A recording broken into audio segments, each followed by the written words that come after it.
For the log cabin block, you are going to need to cut all of your pieces ahead of time and lay them out on something that you can transfer to your sewing machine. So you've got your center block and then you have all of the surrounding pieces. Remember that when you are placing your block out, you need to keep the sides that are dark and then the sides that are light. Use the illustration in the pattern provided to help you with those placements. This log cabin block does not come out to be square, so just be aware of that. There's also two different log cabin blocks that you'll be making, which will flip these light sides and dark sides. Just be aware of that. You need to follow the instructions for each block to make sure that they are going the right direction as well as the correct size. After I have my block and all of my pieces laid out, I can take this over to the sewing machine and sew my blocks together. I'm going to start with my center block and then just place them in order, right sides together, making sure that I'm lining up the sides well. If you're using pre-cuts, be aware of those edges with the pinking shears. With the log cabin, you can either chain piece multiple, so if you're making 8 blocks, you can do 8 of these in a row and then add your next strip. But I'm only doing 1 block at a time, so I'm just going to be snipping my thread and then continuing on.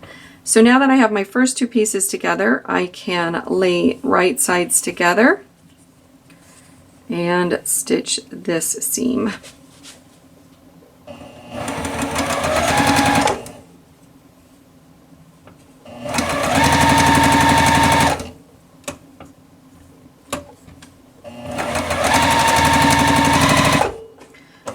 With the seams, I usually go from the center out.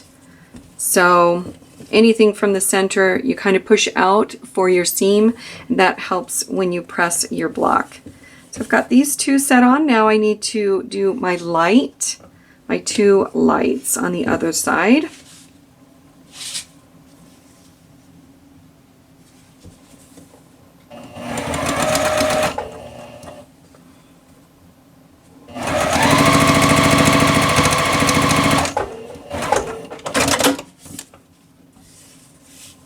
And the light across the top here.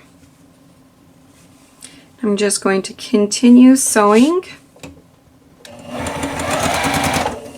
And again, you can chain piece these, so if you have them all laid out together, you can just quickly sew one section at a time, sewing all the black blocks for that section.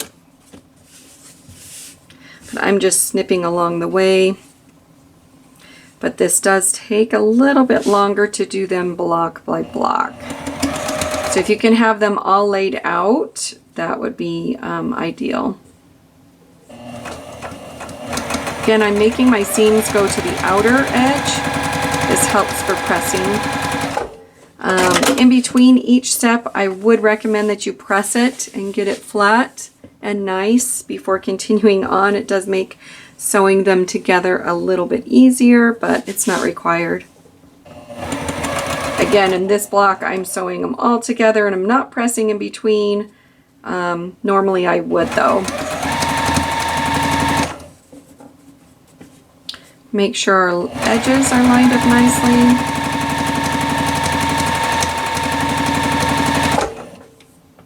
Back to the 2 light sides, and these are my last 2.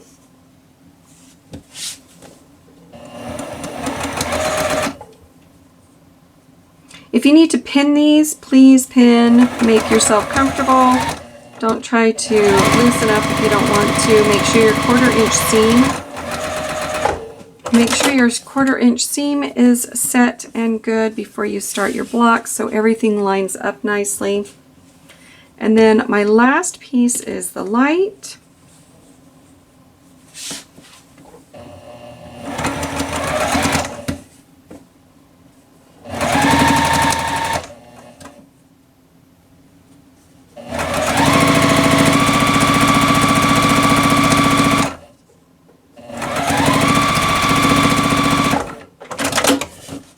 And that is my log cabin for the Seasons of Friendship quilt.